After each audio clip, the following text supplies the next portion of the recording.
Hey guys, I thought we'd do a midweek live chat and just talk about all the current events and whatever else you guys want to talk about.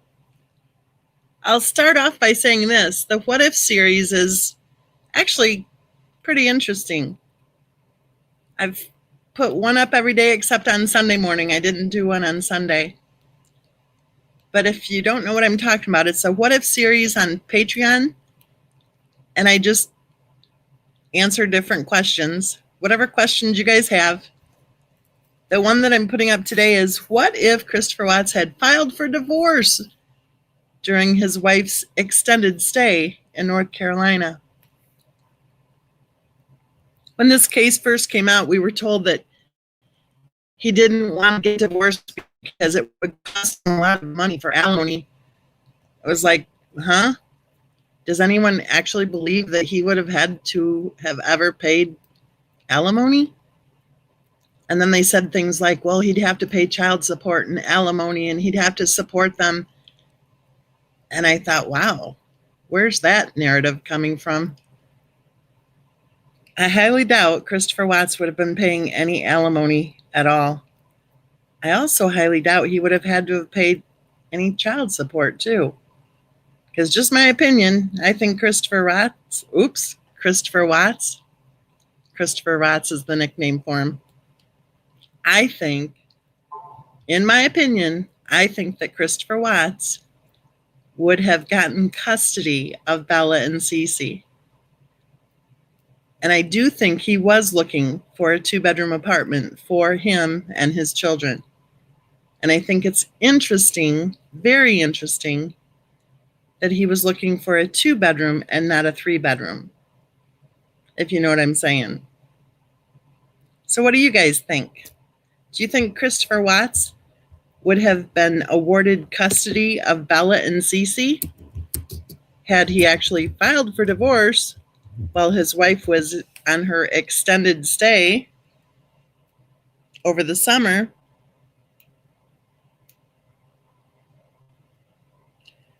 New Orleans lady says Chris had nothing to lose in case of divorce. According to the MLM, SW would have lost her downline because she signed people up under him. New Orleans lady, do you think that she was ever making any money with any MLM? In my opinion, she never made a dime.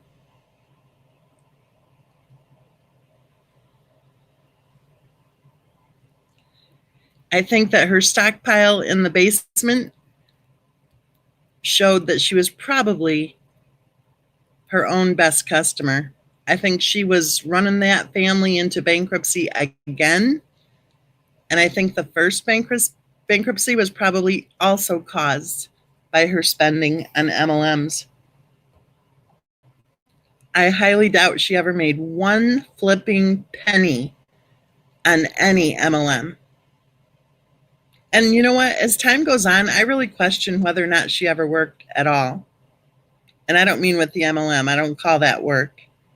But I really question all the claims of her different jobs through the years. I don't think she did. I think she was on disability. And I think that she signed up for those MLMs to pretend to herself that she was some sort of a career person.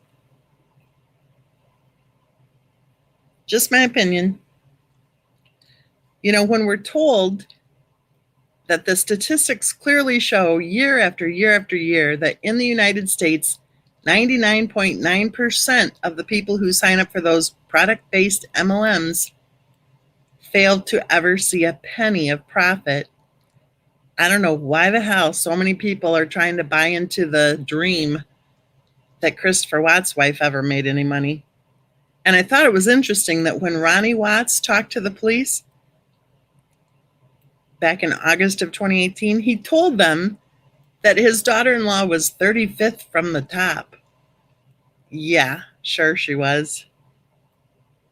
Sure she was. I think she might have been 35th from the top of who spent the most money, you know. But I think that spending was coming to an end because I don't think the credit cards were working anymore. And then was it Christopher Watts himself, I think, who said that she got the car for free Really? He believed that? What else did he believe? I wonder what he was thinking when he signed the lease agreement for it. I bet he sat there thinking, well, this is weird. She told me she got it for free. Why do I have to sign a lease?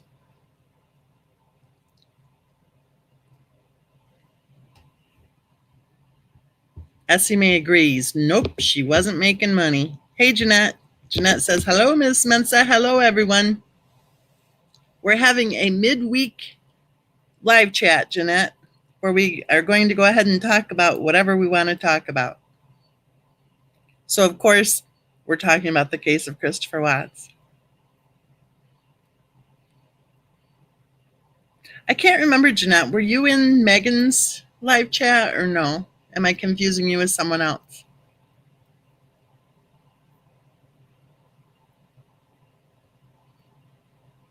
I was trying to think. Are you thinking that it didn't happen? Or that there's some big cover up?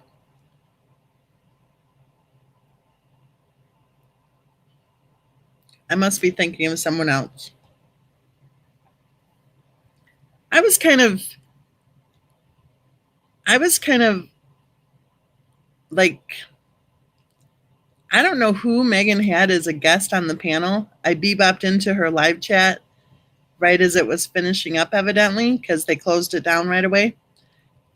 And they were saying things about the Second Amendment and our right to keep and bear arms in the United States. And the information that the guest was saying was absolutely false. And then when a few of us in the live chat said, hey, wait a minute, and then Megan herself was like acting like it was bad that we have people on the left and people on the right in our political system. I'm thinking, what are these ladies talking about? It's like, what? And so, a few of us in the chat were going, are you kidding me?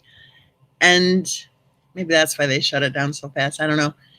But Megan was like, well, this was our opinion. Well, it isn't your opinion if you're going to sit there and give false information. That isn't an opinion to sit there and, I can't remember what the guest said. Something like, I think it was, she said that now in some states, you don't even need a license to carry a firearm. What? She's saying, that it's changing now. And in some states, you don't even need a license to carry. It's like, don't get up there and talk about stuff you don't have any clue whatsoever you're talking about. Because someone might sit there and listen to it and go, oh, wow, now in some states, you don't need a license to carry. And if you're going to talk about the balance of power and and I guess if it's your opinion that we shouldn't have two different political parties, hello, that's what the freedoms are based on, right? But hey, I don't know. What I learned from that was when you hear stuff like that being said, just exit. Don't try to bring it to their attention because they get offended.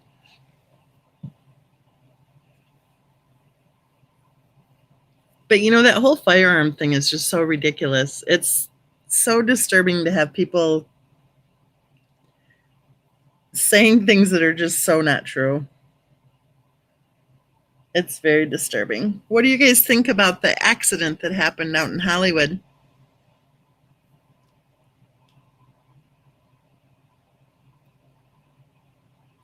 Robin has a question. Robin says, hi, everyone. Every time I see PH and his wife, there's a DEF evidence that PH is an abused spouse, just like CW. So many common issues. He does seem to, well, okay, let's start with the obvious. The isolation, right? Like, how big does the pond have to be between her husband and his family, right? He was close to his brother, very close to his brother and his sister-in-law.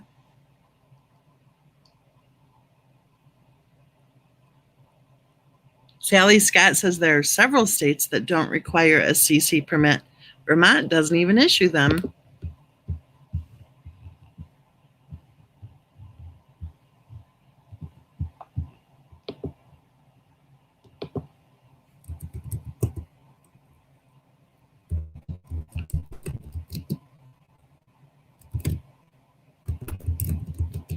So I think that the similarities are there. If you can think of others, the isolation really kind of stands out. I think it's disturbing, of course, because I think a lot of us, I think as Harry and William were growing up, of course, we always wanted them to have it good and to be happy and everything. And it's like, I think there are a lot of us who were fans of his mother who are thinking, oh my gosh, she'd probably be flipping out right now with what's going on.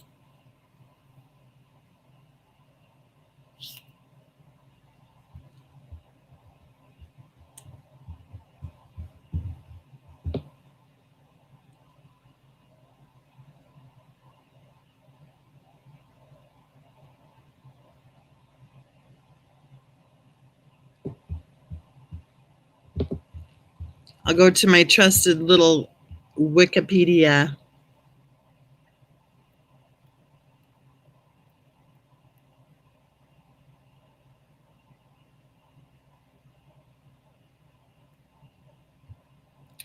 Okay, so the statement made by the guest on Megan's channel was, it's getting easier and easier, And then the first person to comment here in this live chat says, in Vermont, you don't even need a license to carry.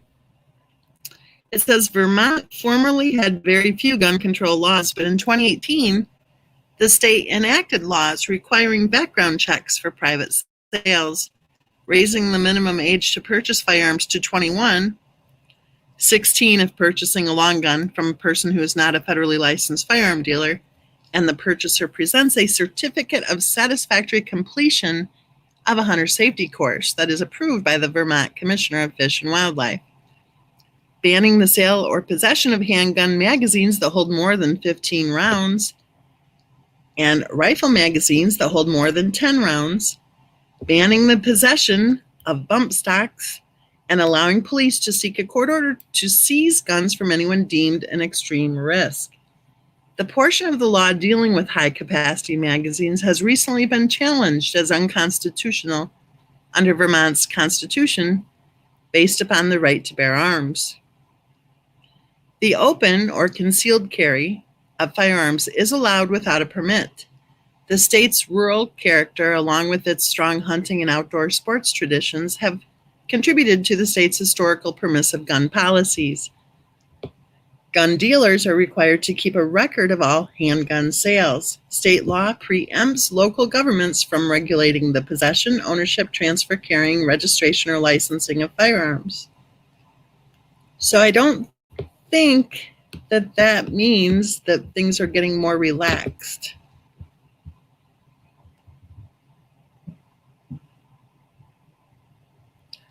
I agree, Robin. I don't think Diana would have allowed it to happen. I think Diana would be all over it. All over it. Definitely.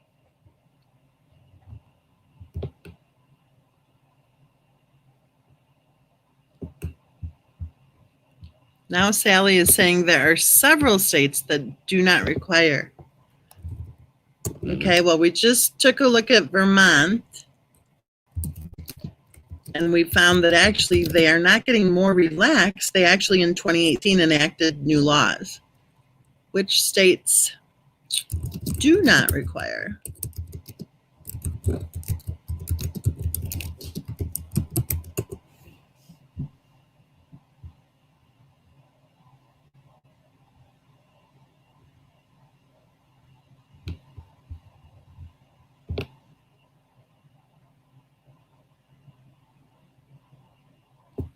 Here we go. This should give us a list.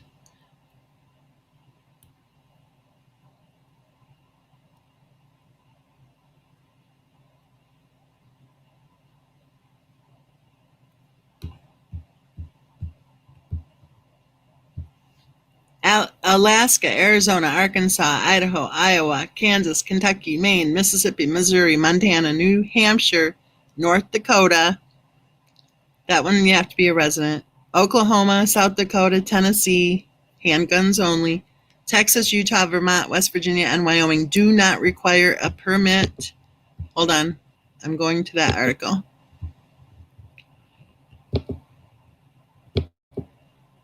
Oh, it ends there.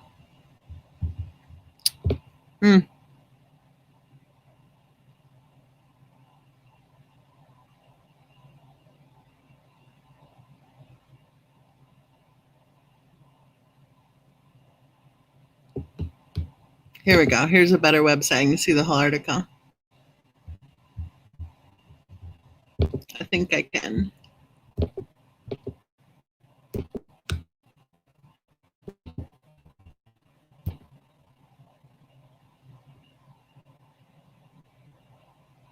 And Texas just joined them on September 1st. Oh, wait, I don't want to allow the cookies thing. Hold on. I won't go to that article.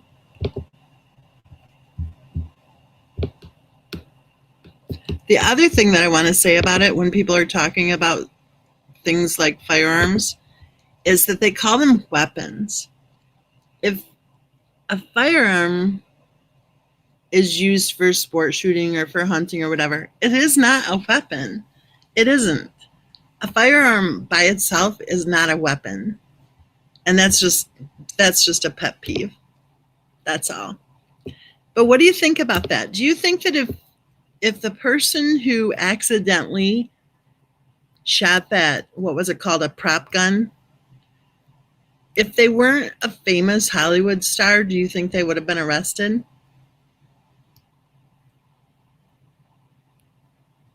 Jeanette says, we don't want Harry back here. Oh, please, Jeanette, please. I did not listen to the letter thing. I watched that HG Tudor thing, and I just thought, okay, I'm not even gonna see what he's talking about. I don't want to hear it.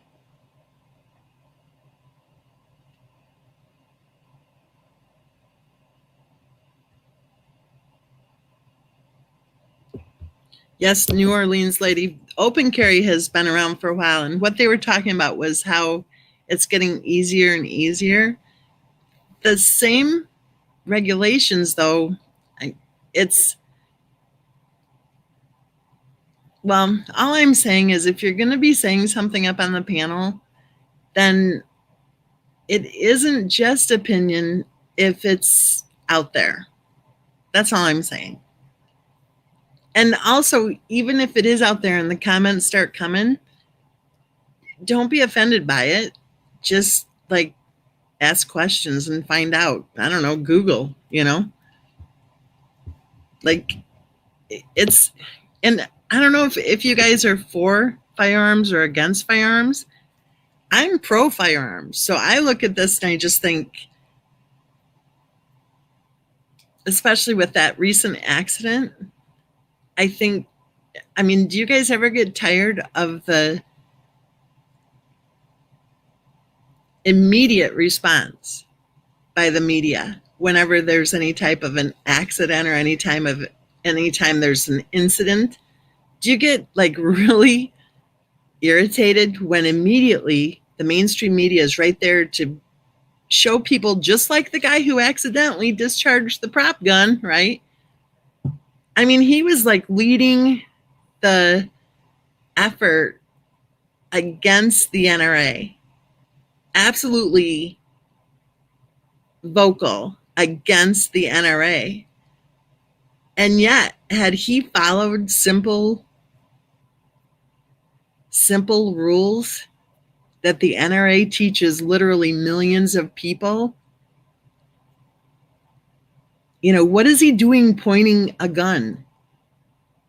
And I don't care if it's a prop gun. What is he doing pointing it at somebody? What is he doing not treating it as if it was loaded? Why was he pointing it to someone who wasn't even one of the actors? So that doesn't make sense to me. I mean, if they were acting out some scene and it was one of the actors and he didn't know, but why is he pointing it at the person who wasn't even one of the actors? And I saw one person who was involved with it saying, I think it was the lady who dialed 911. I think it was on the 911 call that she was talking to somebody else, and they were blaming somebody else, saying that that other person should have checked to make sure. No, no, no, no. He should have made sure when that firearm was placed in his hand. It's up to him. It doesn't matter if he had 20 people checking to make sure. It's up to him to check to make sure before he points that firearm anywhere.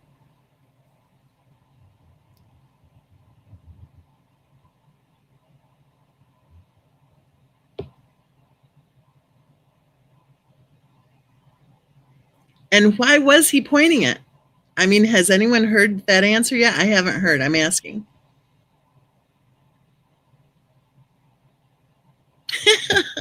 Robin says Harry's wife shoots her mouth off again.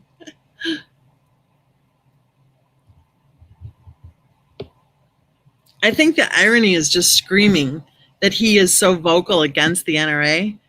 And then, I think it's also a testament to the classiness of the NRA, because I don't see anyone on, at any podium going on and on and on about how we need a new law to make sure that people who don't like firearms don't ever get to touch them or something.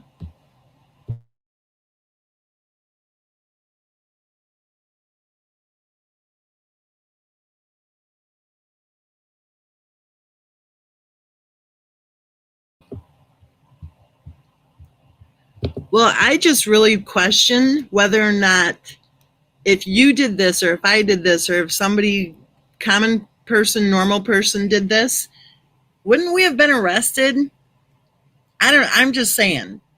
Don't you think there would have been an arrest right away?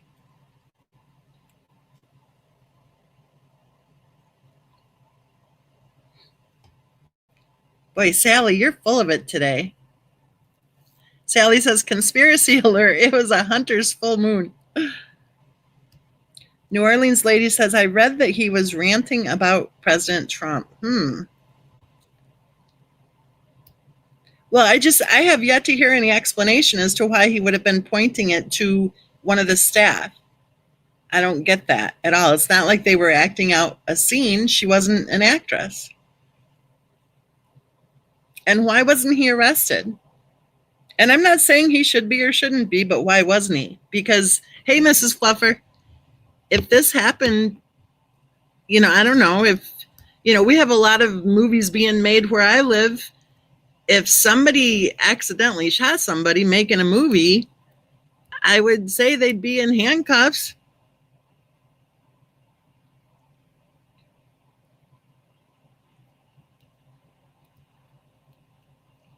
And again, I'm not saying that he should be or that I think he should be, but I think he would be if he wasn't famous. If he was waving it around in a rant, that's just not okay. Especially the fact that he was such an anti-NRA person. I think it would behoove him to take some NRA training.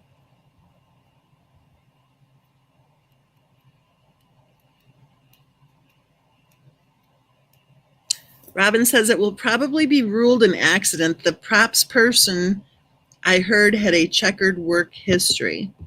Well, wasn't there something about people walking off the set because of the unsafe conditions?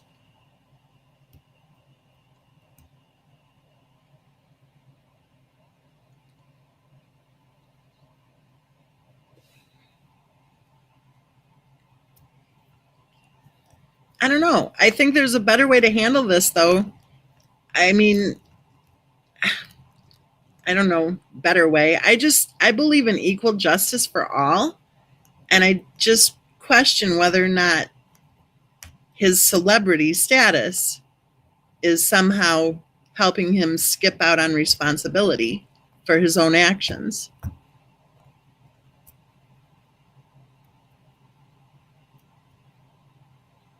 I mean, I guess if you're ever going to have an accidental shooting, then maybe you should, call yourself an actress on LinkedIn and say you were making a movie then. You know what I'm saying? And I'm just being really stupid here with that example, but it doesn't make sense to me. Why wasn't he taken into custody until a full investigation was completed? Is it because he's rich and famous?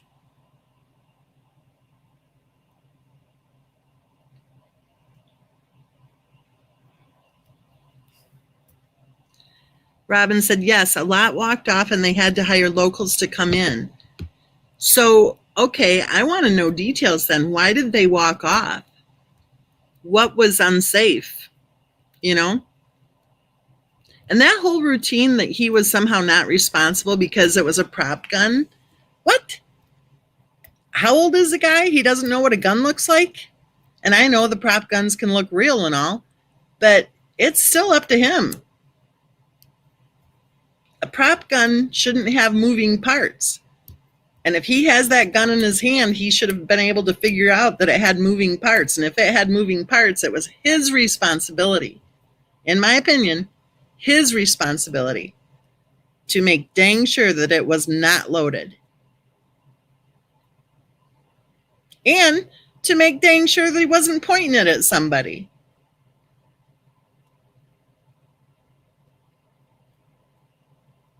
You know, if it comes out that he was actually angry and ranting about President Trump during that incident, you know,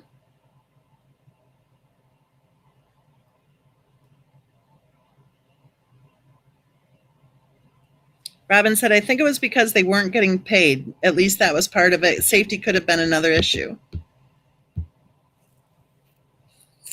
Interesting. And wasn't he the producer too? Like, he wasn't just an actor who came out of his, you know, whatever you call it, dressing room.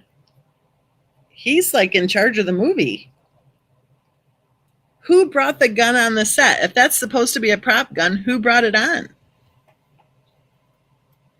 You know, do they use real firearms as prop guns? And if so, then that is even more of a responsibility on whoever is handling it to check and make sure it's not loaded.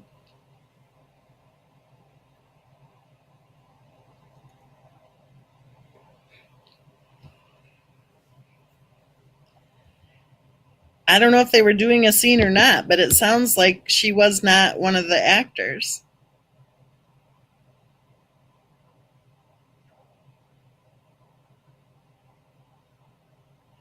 Sharon says, I don't think he is responsible until proven otherwise. Well, right. But if you did this, I bet you'd be arrested. So I don't understand. It's like nobody at all is saying, why wasn't he arrested?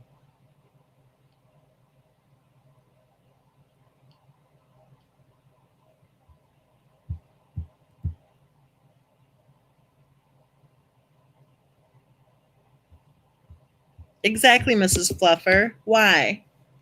You know, I mean, was the prop gun? I don't know. It just seems too weird. I'm going to check something here on Google.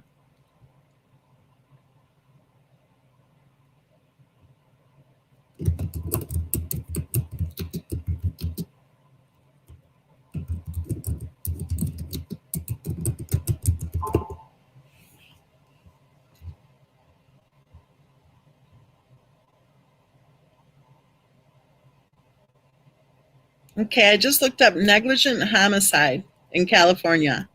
It says negligent homicide cases are charged as involuntary manslaughter in California. Involuntary manslaughter can apply in cases of both reckless homicide and negligent homicide. As a felony, involuntary manslaughter is punishable by up to 4 years in jail or prison and fines of up to $10,000. Let's see, what are some examples of negligent homicide?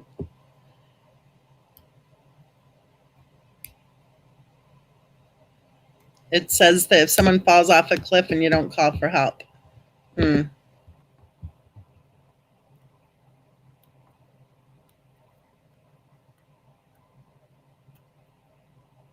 I'm not saying he should have been arrested. I'm saying I think if he was somebody who wasn't rich and famous, he would have been arrested. That's my point.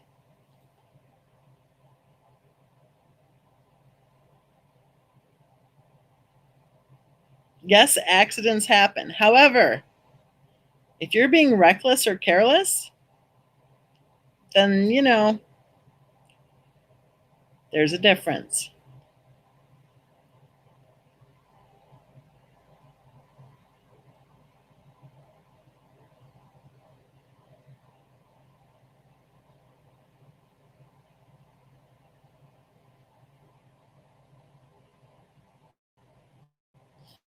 Robin wants to know who loaded the gun. Well, I don't know. Do you guys really believe that he didn't know it was loaded? I don't know. Or that it was even a prop gun? I don't know. One thing that I've seen over the years, it seems to me that the people who are most vocal for gun control laws have bodyguards, you know? Look at Michael Moore. He goes on and on and on about how terrible it is that people can own firearms. Well, how many bodyguards does Michael Moore have? And are they armed or not? I think if anybody has an armed bodyguard, then probably their opinion doesn't matter much to me.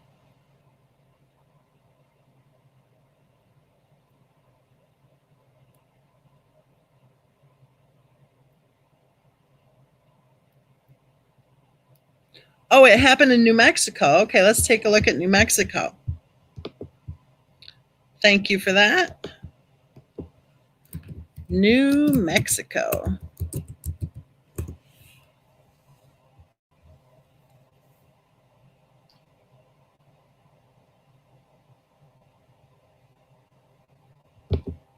Okay, here we go. Section 32(3).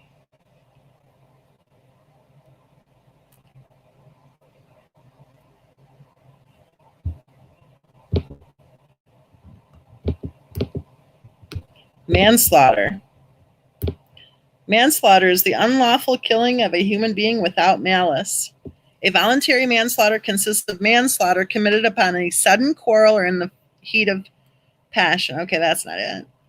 Whoever commits voluntary manslaughter is guilty. B. Involuntary manslaughter consists of manslaughter committed in the commission of an unlawful act not amounting to felony or in the commission of a lawful act which might produce death in an unlawful manner or without due caution and circumspection. And there you have it right there, folks, I think. Without due caution and circumspection. Whoever commits involuntary manslaughter is guilty of a fourth-degree felony. I don't know. Just my opinion. I think that probably we're going to see some kind of a minor charge coming down the pike. I just think it's really an interesting question. If he wasn't rich and famous, would it have been handled differently?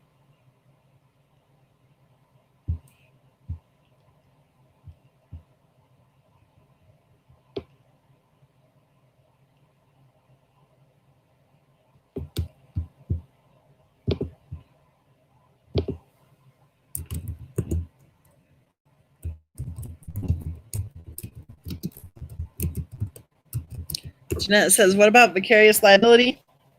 And I think of that as far as the civil courts, not so much the criminal courts. I think in a civil case, I think her family is going to obviously have a solid case.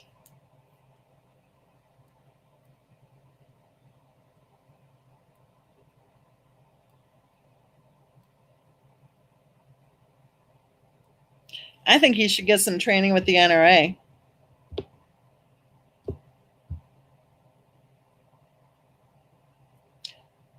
Robin Hall says, what happened to the person who shot Brandon Lee? Same scenario. Let's take a look and see.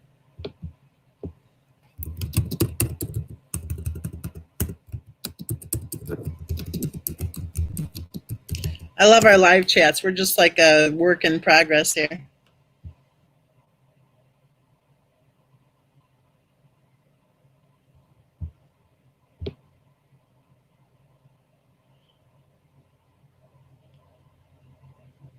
Brandon Lee was killed by a prop gun in 1993. Let's see here. He was the son of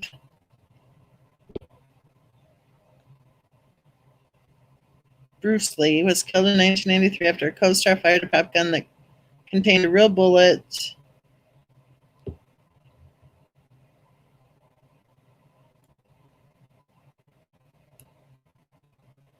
And it doesn't say anything at all.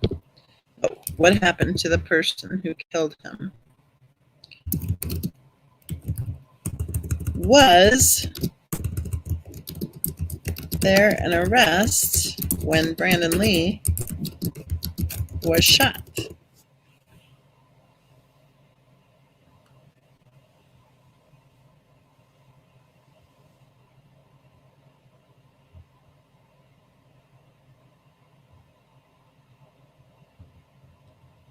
Okay, this is dated April 27 of 2021. What? That's interesting. It would be in April of 2021.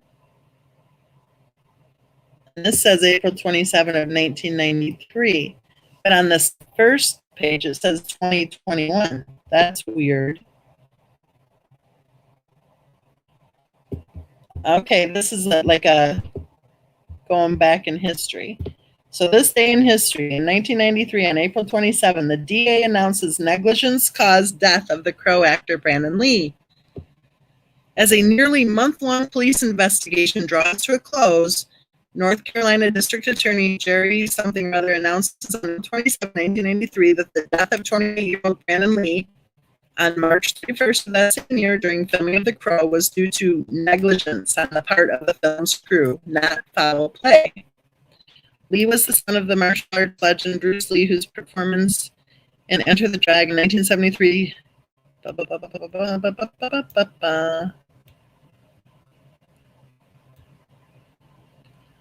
want to see if the guy got arrested.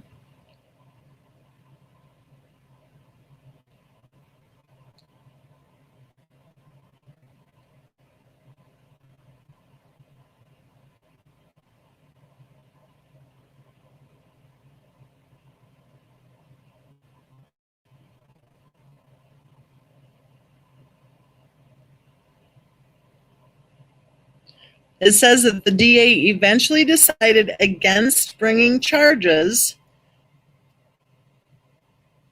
against the production company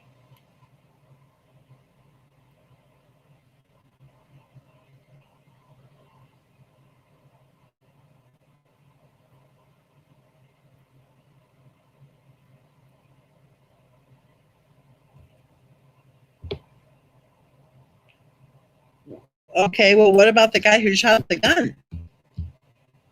I don't know. It's all confusing.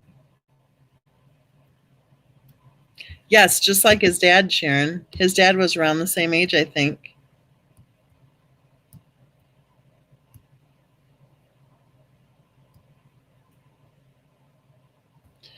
Yes, there does have to be consequences. And I think on the civil side, there will be consequences. But I don't think there will be on the criminal side. And that was my question is, do you think, I don't know. Okay, here's a whole different topic. You ready to hop topics? The kid in Wisconsin.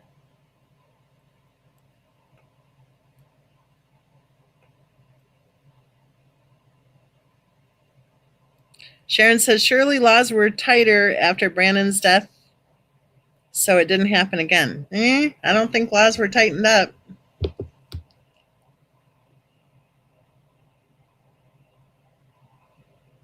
Yes, just like the movie that killed Vic Morrow and the 2 children. Okay, what about the kid in Wisconsin? Give me a 1 if you think he is not guilty and a 2 if you think he's guilty.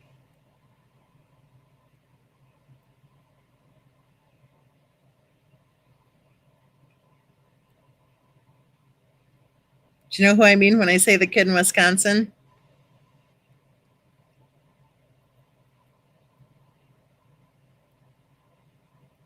I think his first name's Kyle. Correct me if I'm wrong.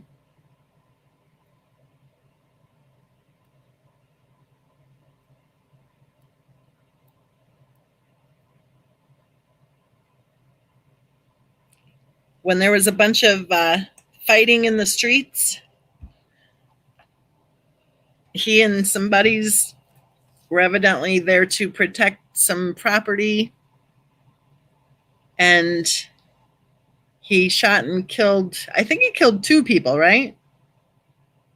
Or did he severely wound one and he killed another? I think his name is Kyle. 17-year-old kid walking around with his firearm and his first aid kit. And when a group of people lit a dumpster on fire and were pushing it to a gas station, a burning dumpster, and they were pushing it to a gas station, he's the kid who grabbed a fire extinguisher and put the fire out.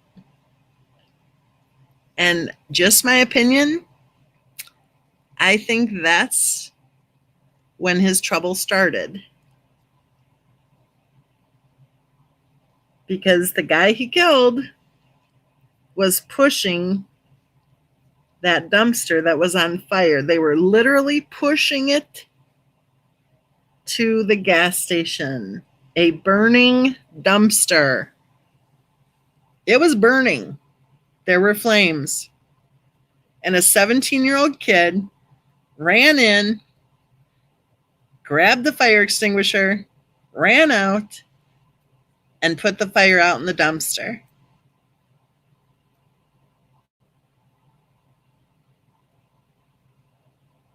Sharon, we're talking about the kid in Wisconsin now. We totally flipped topics.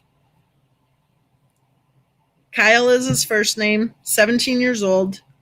Back last summer when there were so many people fighting in the streets, looting, setting fires. You know, there's an R word for it.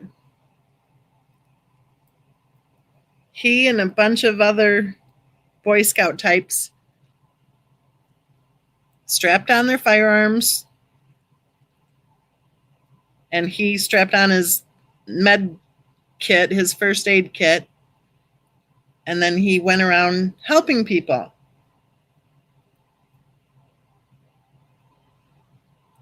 You never heard about it? It's a big case right now because he was arrested. Even though video footage clearly shows the guy he killed, you know, throwing a metal whatever backpack right on him, and somebody, I think, either kicked him in the head, someone was hitting him with a skateboard in the head. There were gunshots already. So he heard gunshots. He was getting chased and evidently attacked, assaulted, and he used his firearm to defend himself. I'll tell you one thing that irritates me about that case is so many people are saying that he shot an unarmed man. And it's like, I'm sorry. If he's going to be throwing some backpack right onto his head, if he's going to be chasing him down, if there's a skateboard or a boot or whatever, if someone's kicking him in the head or hitting him on the head with a skateboard, I don't think that's an unarmed situation. Art has appeared to have a laugh. What's funny, Art?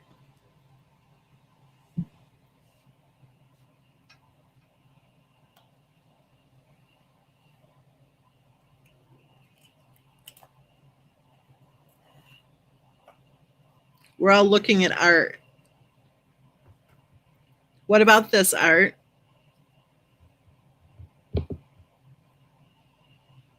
What is funny about this?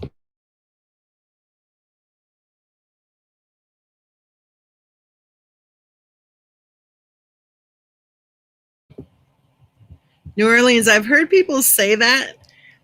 I just learned the details of that. It sounds like he had just been released. I know people have said that he just got out of prison that day or something, but it doesn't sound like it. It sounds like he had been released already for, I'm not sure how long. But then he was involved in a domestic that sounded pretty bad. And there was a protection order that he was violating. I don't know. That entire situation just seems odd to me because it sounds like it sounds like she was very bloody and needed medical attention. And now she's being interviewed as if the two of them were, you know, so in love. I don't know.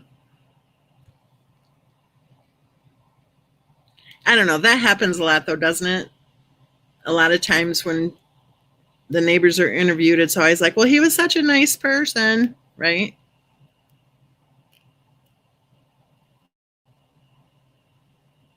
But he evidently had quite the history. I think he spent 10 years in prison. And I've heard people say that he made some very, very frightening threats to Kyle when he was attacking him about what he was going to do to Kyle.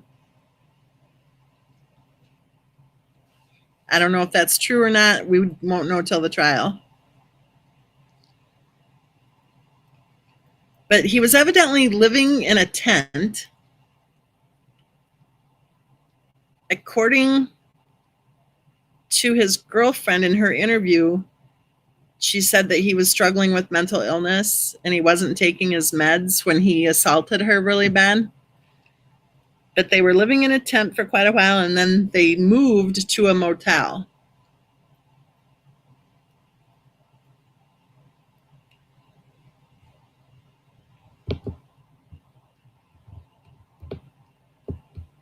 I mean, any loss of life like that is tragic, of course, but I don't understand when there were people chasing this kid down and he was being assaulted, physically assaulted, and he shot in self-defense. I don't understand the case against him.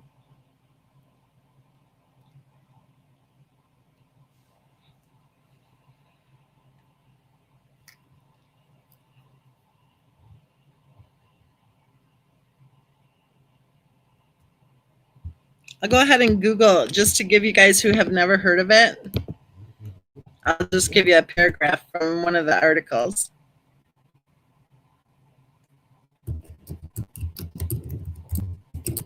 Because this will be a case that a lot of us in the United States are going to be watching, that's for sure.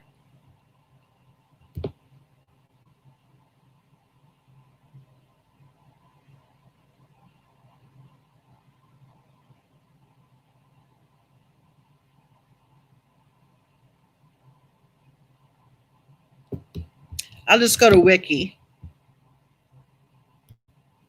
On August 25th, 2020, amid the Kenosha that had been precipitated by the police shooting of Jacob Blake, Kyle Rittenhouse, a then 17-year-old from Antioch, Illinois, shot and killed 2 people and wounded another during multiple confrontations at 2 locations.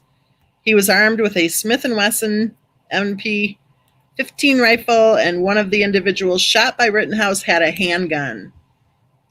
At the first location, got to scroll down, Rittenhouse was pursued by a group. A gunshot was fired into the air by a third party, and Kenosha resident Joseph Rosenbaum lunged at Rittenhouse and attempted to take his rifle. Rittenhouse then fired at Rosenbaum 4 times, who died shortly afterwards. At the second location, Rittenhouse tripped while fleeing. A man kicked him. I think he kicked him in the head, and Rittenhouse fired at the man twice but missed. While still on the ground, protesters approached Rittenhouse, and Silver Lake resident Anthony Huber struck Rittenhouse with a skateboard, and I think he struck him in the head, and struggled for control of his rifle. Rittenhouse then fired at Huber once, killing him. So there you have it.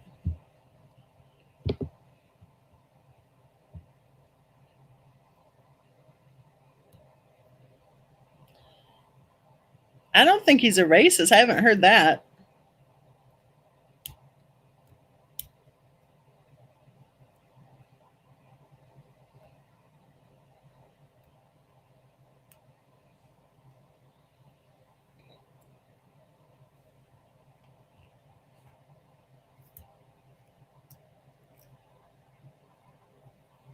Okay, you guys don't want to talk about Kyle, I can tell.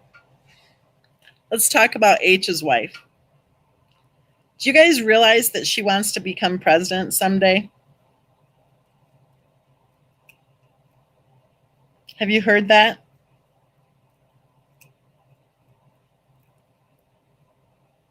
And for some reason, the mainstream media seems to be treating her as if she's some sort of royalty. And I'm sorry, but didn't she want to walk away from that? Didn't she say no to all that? So why is it that she's always using her title? Didn't the Queen say that she wasn't supposed to use her title? Oh, I didn't know that, New Orleans lady. I didn't know that CNN is calling him that. Isn't that interesting?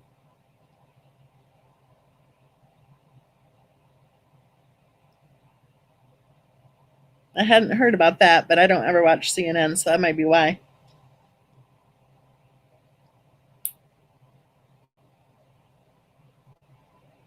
Do you guys remember when the H and H's wife thing was first happening when they went up to Canada and stuff? Do you remember the people on social media called the Sugars? I haven't seen the Sugars around much lately. Have you? I wonder if they were like a short-term contract, you know? Robin says she can't keep her title and run for office. I would really like to know why anyone would think that she would ever be fit for office. I mean, is this the same person who said that she was feeling suicidal, so she went to the HR department at the palace and then they wouldn't help her? Huh? What? Yes, the Sugars are just like the Shiners, Robin. And you know, one of the things that Princess Diana used to complain about was that the doctor would stop by the palace at 6 o'clock every night to see how she was doing. And she complained about that. That was something she complained about because the doctor kept checking on her just to see how she was doing. So I guess which way do you want it, ladies? You know, do you want them to care too much? Do you want them to care not enough? Do you want your freedom?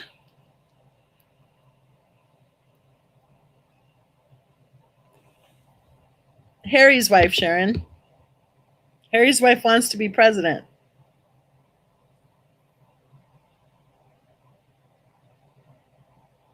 Oh, there's a good one.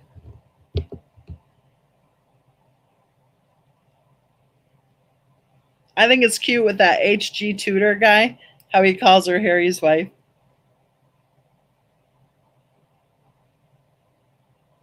Was she kicked out of the UN? I wondered about that. And isn't that when the two of them had words between them? Didn't they get into a tiff?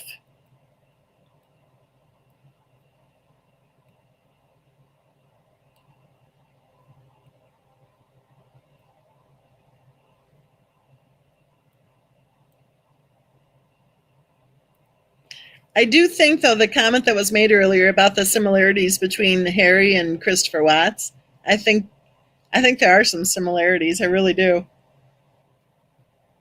That look on their faces, you know, where they just sit there and kind of look down like they're waiting for their next order. Yeah, but never say never, Jeanette. Never say never, because, I mean, look at how upside down everything is.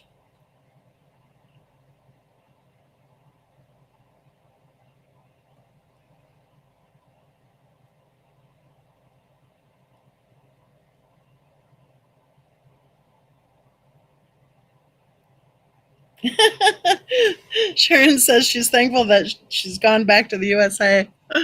Oh my goodness. I did read the other day that the crown jewels are going to Princess Charlotte, including Princess Diana's Spencer tiara, which I think they said is worth something like $18 million. So that'll piss off you know who.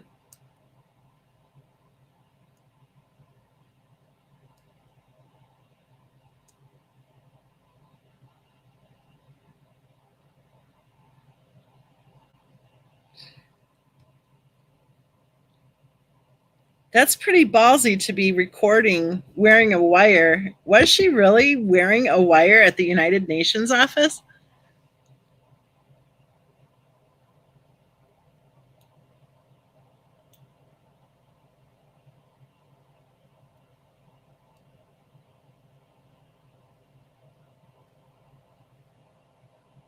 I'll tell you something. If I were the queen, if I was the Queen of England, I'd be stripping her titles so fast.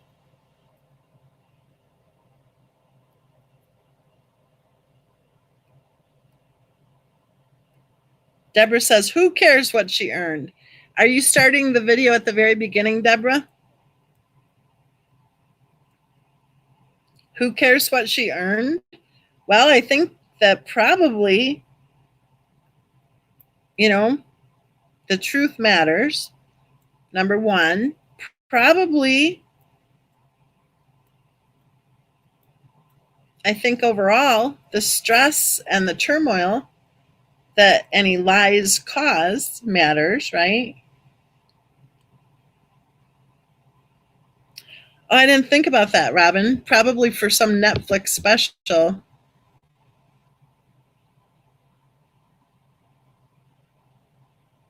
Yeah, that's true, Jeanette. And you know, if you read about how she treated poor little Charlotte with the dress fittings before the wedding, to me that just tells you right there what she's made of.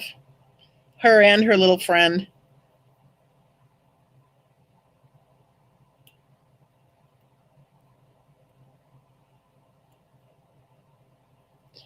If I was Kate, I would have scooped up Charlotte and said, "Screw you, lady."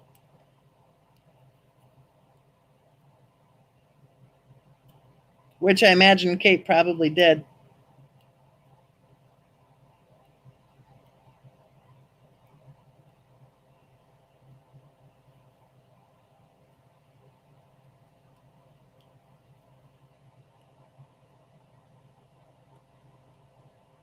Hey, Susie.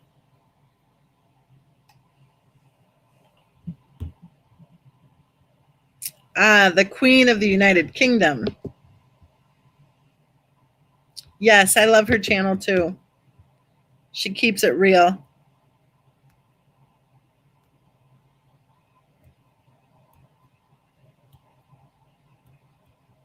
I thought it was cute that time.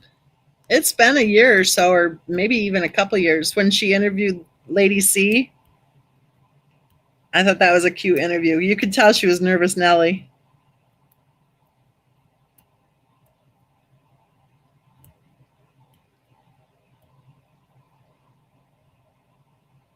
I think it's good though that Princess Charlotte's going to get all the family jewels. I think that's cool.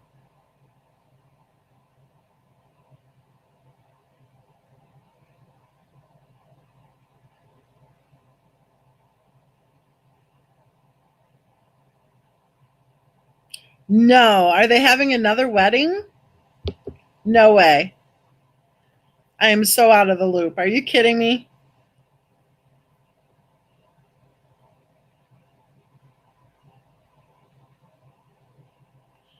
What do you think? Should Harry's wife's dad keep his mouth shut? Hell no. He should be on every cover of every magazine, apologizing to the world.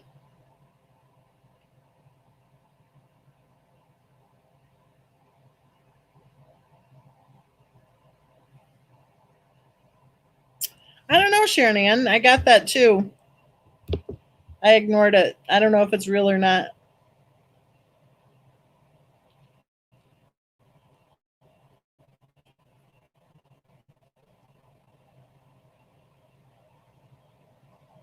I think Harry's wife's dad should be telling the truth.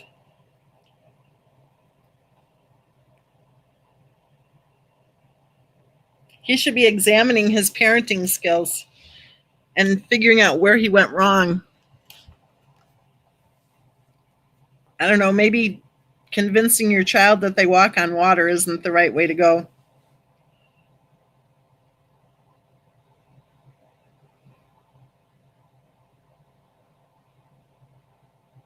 Actually, I think what should happen is I think Harry should stand up and say, "Look at lady.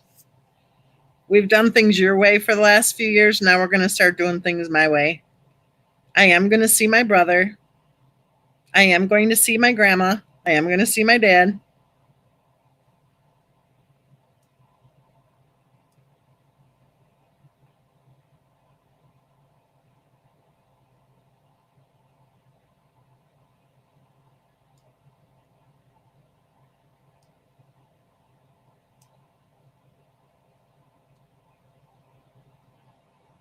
Because he and William were very close before she came along. And he and Kate were very close too before she came along. Did you guys know that the ring that William gave Kate, it was the engagement ring that Charles gave Diana? Did you know that that was actually left to Harry? And that when William proposed to Kate, that Harry gave it to William to give to Kate. Did you know that?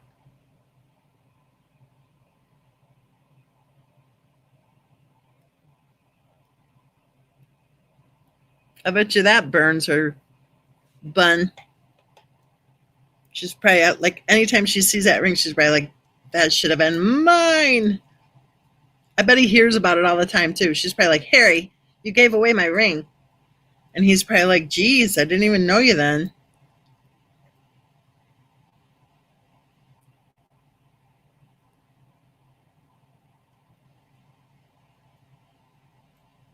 But I have noticed, I think the sugars have disappeared. And they were like shiners on steroids. So I think it's interesting that they would all of a sudden disappear, it seems.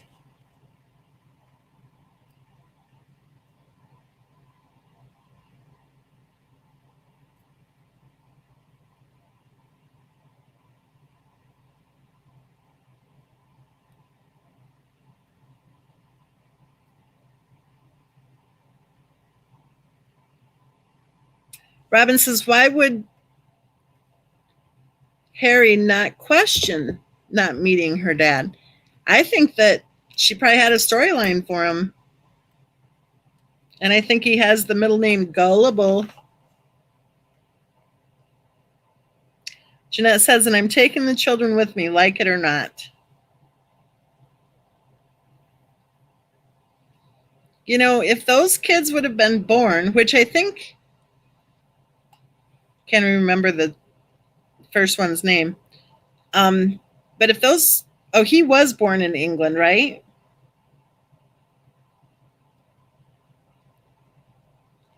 But if they were living in England, then wouldn't the monarchy have like control over the children?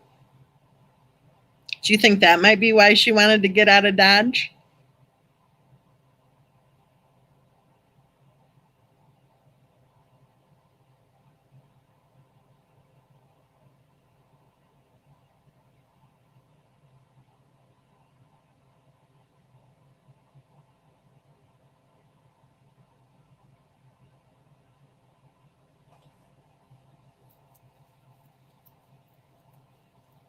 Because as long as she's in the United States, then custody and everything would be handled by the courts in the United States, right? Or I don't know, would it? Because aren't the kids. No, because the second one was born here. Oh, that could be, Jeanette. Maybe the sugars haven't been paid.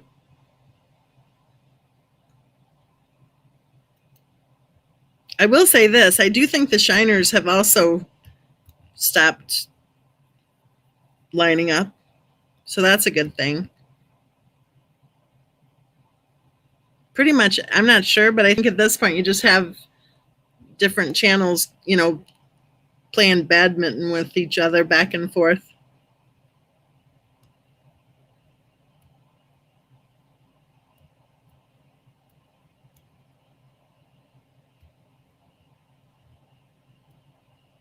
Archie, that's his name. So if he was born in the UK, then there might be something different there because he's actually a UK citizen, right?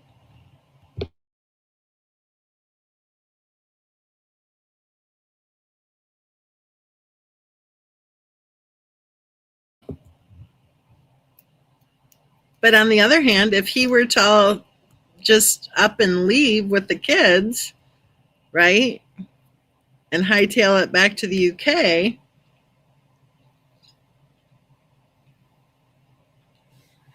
then would the California laws apply? If he established residency in the UK, then wouldn't it be a whole different situation, right? But I bet by the time he hightailed it, she'd be having it in court that he couldn't hightail it too.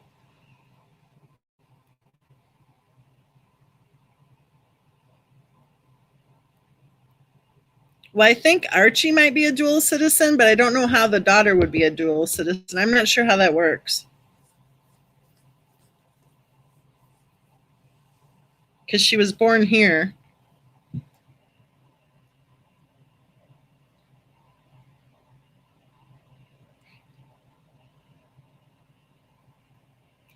Who are we kidding? He's never going to divorce her.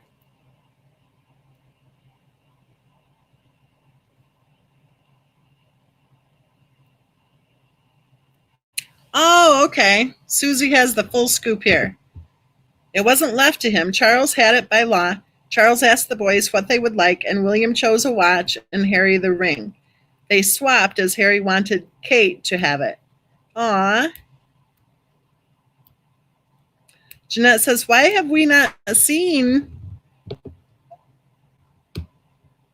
the new baby? Well, she says she wants privacy and all, so I thought it was kind of weird how we were seeing Archie all the time when she was saying she wanted privacy. But yeah, that is interesting. I don't think I've seen any picture of her.